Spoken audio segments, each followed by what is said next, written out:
Assalamualaikum warahmatullahi wabarakatuh. Kami dari kelompok 4 akan mempresentasikan materi tentang konsep Good Corporate Governance. Sebelum kami mempresentasikan materi ini, izinkan saya untuk memperkenalkan anggota dari kelompok 4. Dengan saya sendiri, Nafika Yulia Azhara dengan NPM akhir 234, lalu rekan saya, Hafid Kurniawan dengan NPM akhir 225, lalu Dimas Setia Nugroho dengan NPM akhir 232, lalu Indra Mahaputra dengan NPM akhir 238, lalu ada Valentino Ardiansyah dengan NPM akhir 239, lalu ada Anggi Islami Siregar dengan NPM akhir 241, lalu ada Rizky Lamtama Sitorus dengan NPM akhir 243. Walaupun istilah GCG sudah sangat populer, sebenarnya belum ada satu definisi yang benar-benar sama dan disepakati oleh semua pihak. Karena itu, beberapa ahli dan organisasi memberikan definisi yang berbeda, tetapi intinya hampir sama. Yang pertama, menurut Cadbury Committee dari Inggris, Good Corporate Governance adalah seperangkat aturan yang mengatur sebuah hubungan antara berbagai pihak dalam perusahaan. Pihak-pihak tersebut seperti pemegang saham, manajemen atau pengurus perusahaan, kreditur, pemerintah, karyawan, dan pihak lain yang berkepentingan. Aturan ini dibuat agar hak dan kewajiban setiap pihak jelas, sehingga perusahaan bisa diarahkan dan dikendalikan dengan baik. Yang kedua, ada menurut Forum for Corporate Governance in Indonesia atau disingkat FCGI, mereka pada dasarnya setuju dengan pendapat Cadbury Committee tentang pengertian GCG. Yang ketiga ada dari Sukrisno Agus tahun 2006. Menurut beliau, Good Corporate Governance adalah sistem yang mengatur hubungan antara Dewan Komisaris, direksi, pemegang saham, dan para stakeholder lainnya. Selain itu, GCG juga merupakan proses yang transparan dalam menentukan tujuan perusahaan, menjalankan kegiatan perusahaan, lalu menilai kinerja perusahaan. Yang keempat ada OECD tahun 2004. Menurut OECD, Good Corporate Governance adalah struktur yang mengatur hubungan antara pemegang saham, direksi, manajer, dan tujuan perusahaan. Struktur ini juga mencakup alat atau mekanisme untuk mencapai tujuan perusahaan dan memantau kinerjanya. Yang kelima ada Wahyudi Prakarsa. Menurut Wahyudi Prakarsa, GCG adalah mekanisme yang mengatur hubungan antara manajemen perusahaan, komisaris, direksi, pemegang saham, dan stakeholder lainnya. Hubungan ini diatur melalui aturan dan sistem kerja tertentu, sehingga perusahaan dapat mencapai tujuan dan memantau kinerjanya dengan baik. Jadi, dari berbagai definisi tersebut dapat disimpulkan bahwa Good Corporate Governance adalah sistem atau aturan yang mengatur hubungan antara berbagai pihak dalam perusahaan agar perusahaan dapat dikelola dengan baik, transparan, dan mencapai tujuannya. Baik, selanjutnya adalah di sini ada bagian dari struktur GCG perusahaan. Yang pertama adalah RUPS, yaitu adalah rapat umum pemegang saham, yaitu adalah pemegang kekuasaan tertinggi dalam perusahaan yang digunakan untuk mengambil keputusan seperti mengangkat atau memberhentikan direksi atau dan komisaris, menyetujui laporan keuangan dan juga menentukan kebijakan strategis perusahaan. Yang kedua adalah BOC atau Board of Commissaries dan atau bisa disebut Dewan Komisaris, yaitu adalah orang yang bertugas mengawasi dan memberikan nasihat kepada direksi dan juga memastikan perusahaan dijalankan sesuai aturan, strategi dan juga prinsip GCG. Selanjutnya ada BOD yaitu Board of Director, yaitu adalah direksi, orang yang bertanggung jawab mengelola dan menjalankan operasional perusahaan sehari-hari dan juga membuat keputusan bisnis dan menjalankan strategi perusahaan. Yang kedua atau yang di bawahnya itu adalah manajemen korporasi yang terdiri dari manajer-manajer yang menjalankan kegiatan operasional perusahaan. Nah, tugasnya itu antara lain yaitu mengelola divisi atau departemen, mengimplementasikan kebijakan dari direksi, dan juga mengawasi pekerjaan karyawan. Nah, manajer ini dibagi menjadi beberapa, yaitu salah satunya ada finance, terus human resource, dan lain-lain. Yang ketiga adalah karyawan. Karyawan berada di paling bawah lapisan struktur organisasi. Perannya adalah menjalankan aktivitas operasional perusahaan, mendukung pencapaian tujuan perusahaan, dan juga menjalankan tugas yang sesuai kebijakan manajemen. Nah, yang keempat adalah stakeholder atau pihak yang ada di luar perusahaan. Ini ada beberapa jenis. Yang pertama ada pemerintah atau regulator, yaitu mengawasi kepatuhan terhadap hukum dan juga peraturan. Yang kedua ada kreditur atau pihak yang memberikan pinjaman kepada perusahaan. Yang ketiga ada pelanggan, yaitu adalah pengguna produk atau jasa perusahaan. Yang keempat ada masyarakat, adalah pihak yang terkena dampak aktivitas perusahaan. Dan juga yang kelima atau yang terakhir adalah kelompok lain. Ini bisa dikategorikan seperti investor, pemasok, dan juga mitra bisnis. Baik, selanjutnya adalah 4 aspek utama dalam konsep dasar GCG atau Good Corporate Governance. Yang pertama ada wadah, yaitu organisasi, perusahaan, sosial, dan juga pemerintah. Yang artinya adalah GCG ini tidak hanya untuk perusahaan, tapi fleksibel, bisa digunakan untuk semua bentuk organisasi. Yang kedua ada model, yaitu suatu sistem, proses, dan juga seperangkat peraturan yang termasuk prinsip-prinsip serta nilai-nilai yang melandasi praktik bisnis yang sehat. Jadi GCG ini bukan hanya soal aturan yang tertulis, tetapi juga budaya dan juga cara kerja organisasi tersebut.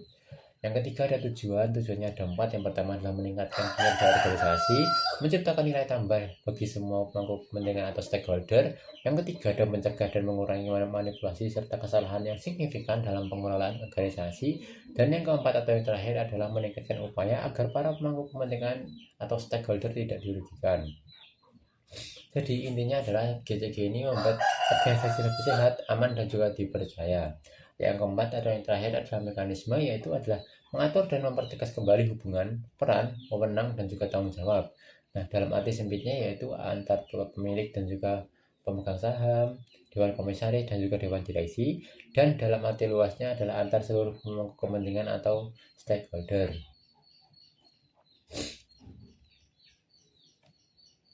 Baik, selanjutnya adalah prinsip GCG. Nah, Good Corporate Governance atau GCG merupakan sistem tata kelola perusahaan yang mengatur hubungan antara manajemen dan para pemangku kepentingan agar perusahaan dapat dikelola secara baik, transparan, dan juga bertanggung jawab.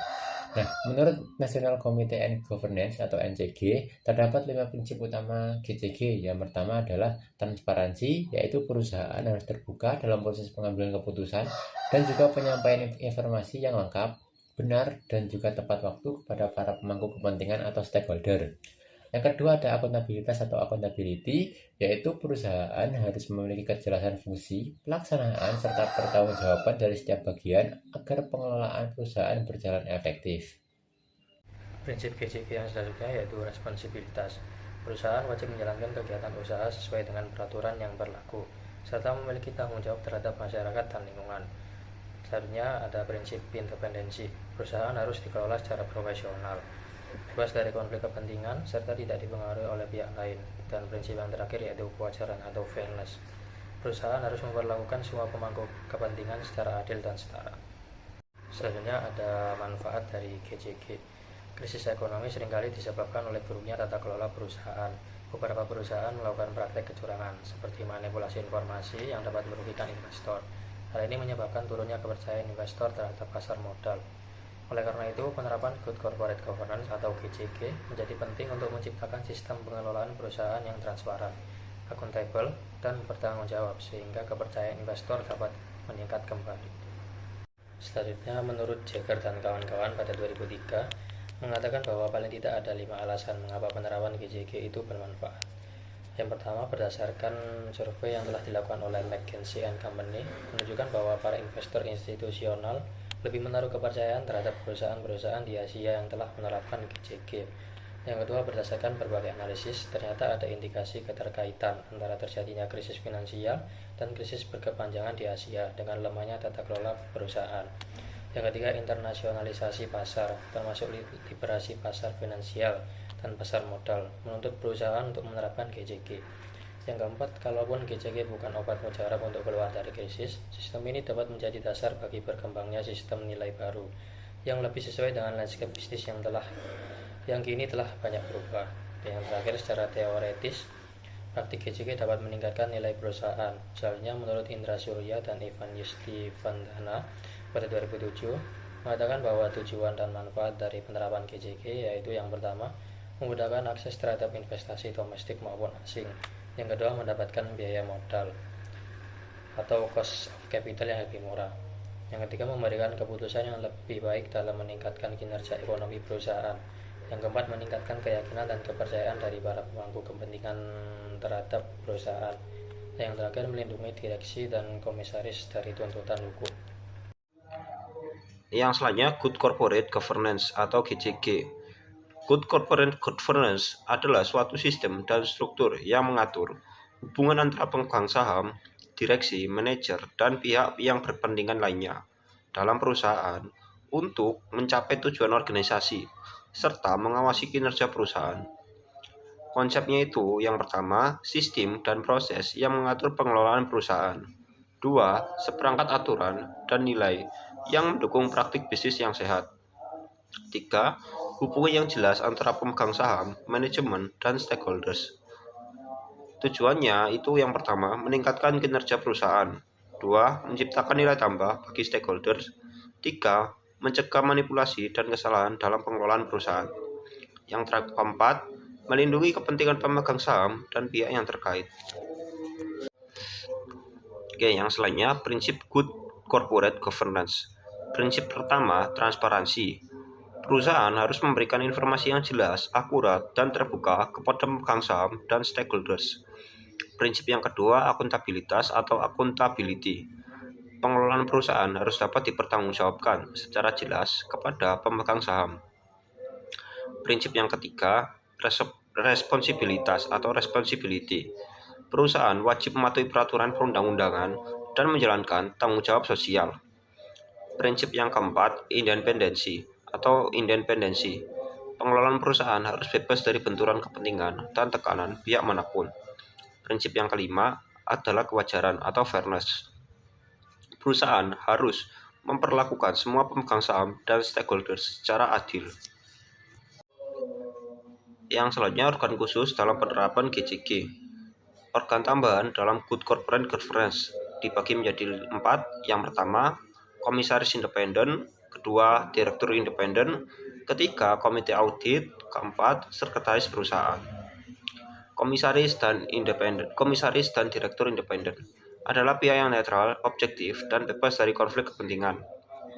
Tidak memiliki hubungan pribadi atau bisnis dengan perusahaan, bertugas melindungi kepentingan perusahaan dan pemegang saham minoritas. Jenis independensi dibagi menjadi 2. Yang pertama, independent in fact, independen dalam pengambilan keputusan. Yang kedua, independent in appearance, terlihat independen dan tidak memiliki hubungan yang menimbulkan konflik kepentingan. Oke, selanjutnya saya akan menjelaskan mengenai komite audit dan sekretaris perusahaan, di mana komite audit adalah sebuah komite yang dibentuk oleh Dewan Komisaris untuk membantu mengawasi perusahaan dari segi keuangan. Yang menjadi tugas utama dari komite audit adalah mengawasi sistem pengendalian internal, meningkatkan transparansi laporan keuangan, mengkaji proses audit eksternal dan independensinya, menyusun laporan tugas komite audit. Selanjutnya pada sekretaris perusahaan atau corporate secretary, yaitu memiliki peran penting menjadi penghubung perusahaan dengan pihak luar, investor, regulator, maupun publik. Kemudian mengelola dokumen dan informasi perusahaan. Selanjutnya menyimpan daftar pemegang saham. Dan yang terakhir, mendukung penerapan Good Corporate Governance.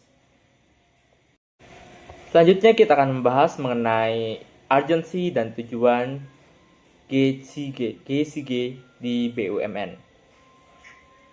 Kinerja BUMN yang rendah membuat suatu persentase total harta secara keseluruhan di titik kritis, yaitu 3,6%.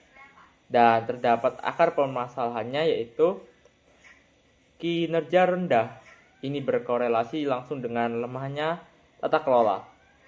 Jadi penyebab salah satu kinerja rendah adalah sistem yang belum terkelola dengan baik, seperti intervensi dari pihak luar atau pemegang saham secara berlebihan, praktik perusahaan yaitu yang dilakukan oleh pihak manajemen dan lain-lain. Dan tujuan implementasi GCG yaitu pemerintah mewajibkan GCG untuk memaksimalkan nilai perusahaan agar mendorong suatu kinerja perusahaan dapat mencapai atau menyukseskan program yang telah dibuat pada perusahaan tersebut. Dan yang selanjutnya kita akan membahas tentang prinsip dan bukti nyata transformasi. Di mana pada Undang-Undang Kemen BUMN nomor 117 tahun 2002 terdapat 5 prinsip utama. Yang pertama adalah transparansi tentang keterbukaan, kemandirian tentang informasi yang disebarkan tanpa adanya benturan, akuntabilitas berarti informasi tersebut dapat dipertanggungjawabkan, kemudian terdapat kejelasan, kemudian terdapat pertanggungjawaban, dan yang terakhir adalah kewajaran atau informasi yang diberikan secara atau sesuai dengan kaidah yang telah dibuat. Dan kita bisa mengetahui transformasi setelah dan sebelum adanya GCG. Sebelum adanya GCG, penunjukan direksi atau komisaris, syarat muatan politis atau KKN, dan tidak adanya organ vital seperti komite audit. Sesudah dilakukan transformasi GCG, manajemen dipilih murni berdasarkan kompetensi profesional, komite audit resmi dibentuk, dan fungsi satuan pengawas intern diberdayakan secara optimal dalam perusahaan. Baik, selanjutnya yaitu mengenai pasar modal. Nah, pasar modal sendiri merupakan pasar yang memperjualbelikan berbagai instrumen keuangan jangka panjang. Contohnya itu seperti saham, obligasi, dan instrumen derivatif. Nah, instrumen-instrumen ini biasanya digunakan perusahaan untuk memperoleh pendanaan dari masyarakat maupun investor. Pasar modal sendiri sebenarnya merupakan bagian dari pasar keuangan, tetapi ruang lingkupnya itu lebih sempit dikarenakan fokusnya hanya pada instrumen keuangan jangka panjang. Lalu keberadaan pasar modal juga menjadi salah satu indikator kemajuan perekonomian suatu negara. Karena melalui pasar modal, kita dapat memperoleh dana untuk pengembangan usaha. Sementara untuk masyarakat mendapatkan kesempatan untuk berinvestasi dan memperoleh keuntungan.